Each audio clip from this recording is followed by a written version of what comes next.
In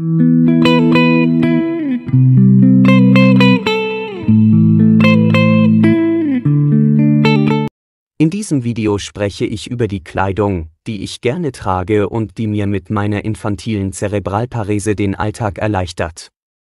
Möglicherweise können Sie sich von meinem Kleidungsstil inspirieren lassen, um Ihren Alltag mit Ihrer körperlichen Behinderung angenehmer zu gestalten.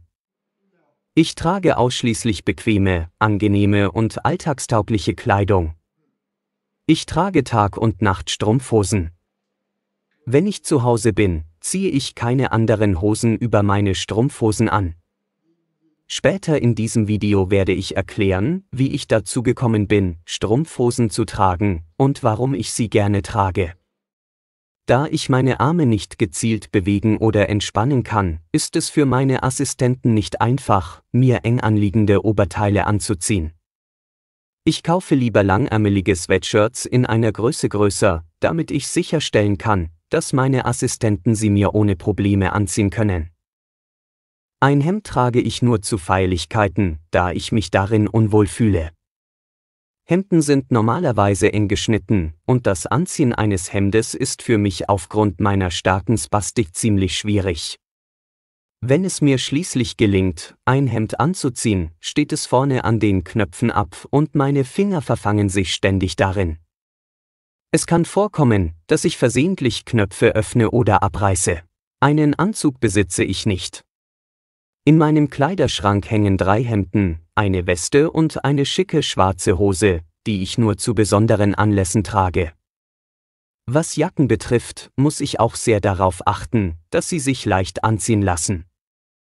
Wenn ich unterwegs bin, verkrampft sich oft mein linker Arm, was es schwierig macht, die Jacke über meinen Ellenbogen zu ziehen. Da Jacken normalerweise eng geschnitten sind, muss ich sie eine Nummer größer kaufen, damit ich sie anziehen kann. Daher ist das Aussehen der Jacke für mich zweitrangig, denn es nützt mir nichts, wenn sie schick aussieht, aber ich sie nicht anziehen kann. Im Sommer, wenn es heiß ist, trage ich keine T-Shirts. Aufgrund meiner Bewegungsstörung mache ich unkontrollierte Bewegungen und falls meine Unterarme ungeschützt sind, reibe ich sie mir an Oberflächen, wie zum Beispiel meiner Armlehne, auf. Dies wird für mich bereits nach kurzer Zeit unangenehm und ist nicht lange auszuhalten. Jede Bewegung mit meinen Armen wird für mich zur Qual. Mein gesamter Körper verkrampft sich und ich möchte nur noch Stoff zwischen meiner Haut und allem anderen haben. Gleiches gilt für kurze Hosen. Ich trage nur kurze Hosen mit Strumpfhosen darunter. Ich reibe ständig meine Beine aneinander und ohne Strumpfhosen würde ich mir die Beine wund reiben. Meine Haut wird bereits nach kurzer Zeit rot und schmerzt. Es mag vielleicht etwas ungewöhnlich aussehen, wenn ein Mann in kurzen Hosen und auffälligen bunten Strumpfhosen neben Ihnen im Biergarten sitzt, aber diese Feinstrumpfhose tut Ihnen mit Sicherheit nicht weh. Mir gefällt es sehr, auf diese Weise am öffentlichen Leben teilzunehmen und den Sommer zu genießen. Noch im Kindes- und Jugendalter trug ich am liebsten bequeme Hosen wie Jogging- oder Stoffhosen. Ich mochte es nicht, Jeans zu tragen, aber manchmal tat ich es, um mich anzupassen. Im Laufe der Zeit bemerkte ich, dass unangenehme Kleidung mir nicht gut tut und körperliche Probleme verursacht.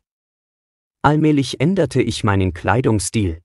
Ich lernte eine Online-Freundin kennen, die mich überzeugte, Strumpfhosen zu tragen.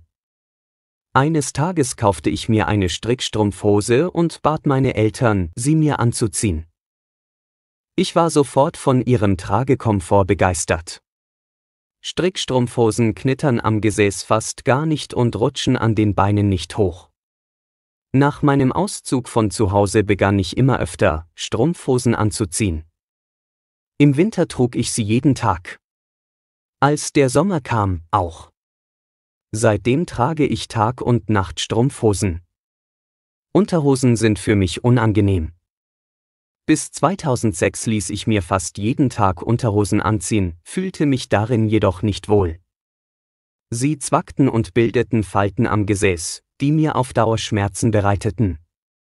Boxershorts zwackten mich zwar nicht, hatten aber immer einige dicke Falten am Gesäß, die mir regelmäßig einen wunden Po bescherten. Ab 2006 trug ich Unterhosen immer seltener, und nach einigen Monaten hörte ich ganz auf, sie zu tragen, und zog nur noch Strumpfhosen an. Wenn ich mein Zuhause verließ, zog ich bequeme Hosen über die Strumpfhosen an. Als ich 8 Jahre alt war, weigerte ich mich, im Winter Strumpfhosen zu tragen, also musste ich lange Unterhosen anziehen.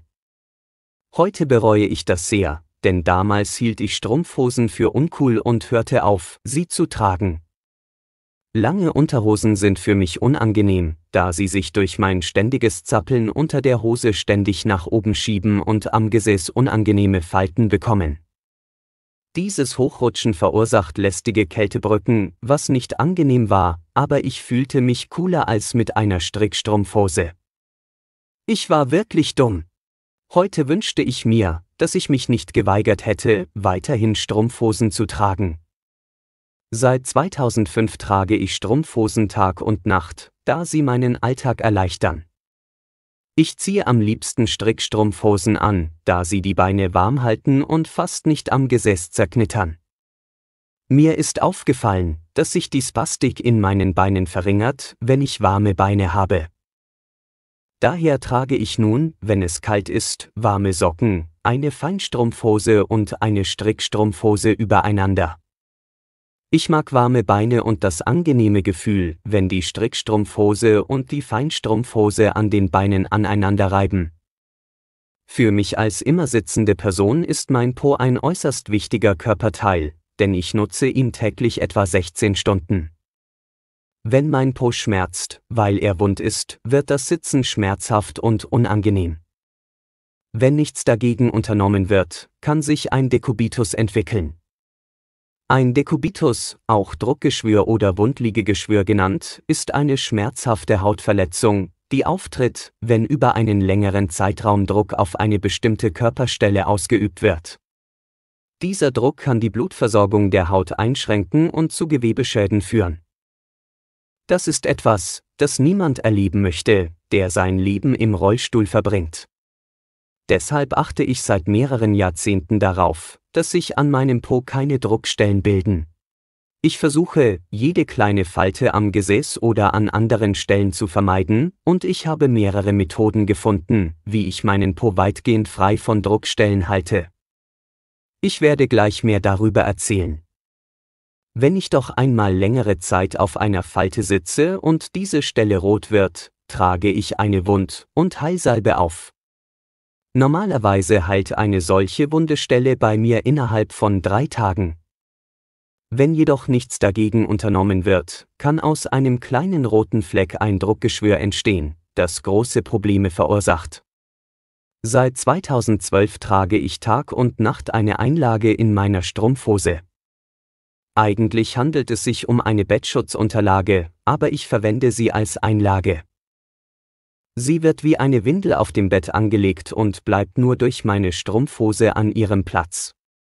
Ich lasse sie mir fest am Po hochziehen und in die Leisten ziehen, um die Einlage glatt und faltenfrei zu kriegen.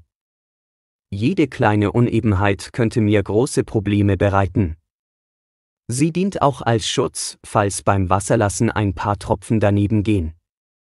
Wenn die Strumpfhose an den Beinen straff und richtig in meine Leisten und über meinen Bauch gezogen wird, kann die Einlage nicht mehr verrutschen. Ich habe mich bereits so sehr an die Einlage gewöhnt, dass es mir unangenehm ist, wenn ich keine trage. Da ich im Sitzen uriniere, müssen Strumpfhose und Einlage zu Hause heruntergezogen werden, damit die Urinflasche richtig positioniert werden kann. Andernfalls kann der Urin nicht vollständig aus der Harnröhre fließen. Wenn die Flasche entfernt wird, läuft der zurückgestaute Urin bei mir in die Einlage. Wenn ich das Haus verlasse, ziehe ich eine Hose über die Strumpfhose. Falls ich Unterhosen trage, muss die Person, die mich beim Wasserlassen unterstützt, mehr Kraft aufwenden als bei Verwendung einer Einlage. Mit meiner Einlage ist es für mich einfacher zu urinieren, da sie leicht nach unten geklappt und mit der Strumpfhose vom Glied heruntergezogen werden kann. Auf meinem YouTube-Kanal finden Sie 3 Videos, in denen ich zeige, wie man mich beim Wasserlassen unterstützt. Ich lasse mir gerne eine Windel anlegen, besonders wenn mein Po wund ist. Da Windeln dick sind, fühlen sie sich wie ein angenehmes Extrapolster am Po an. Für mich ist das Tragen einer Windel angenehm, ich mag es, wenn sie eng anliegt. Da ich nicht in die Windel reinmache, trage ich sie 24 Stunden am Stück. Wenn ich Wasser lassen muss, wird sie an einer Seite geöffnet und von meinem Glied weggezogen.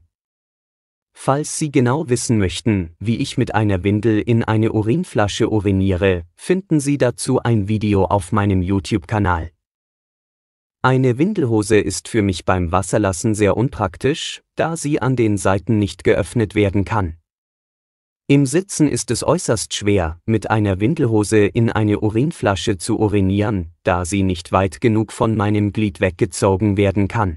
Das habe ich bereits zweimal ausprobiert. Das Anziehen einer Windelhose im Rollstuhl bereitet mir einige Probleme, da sie, wenn ich mich hochdrücke, am Po nicht einfach mittig ausgerichtet werden kann.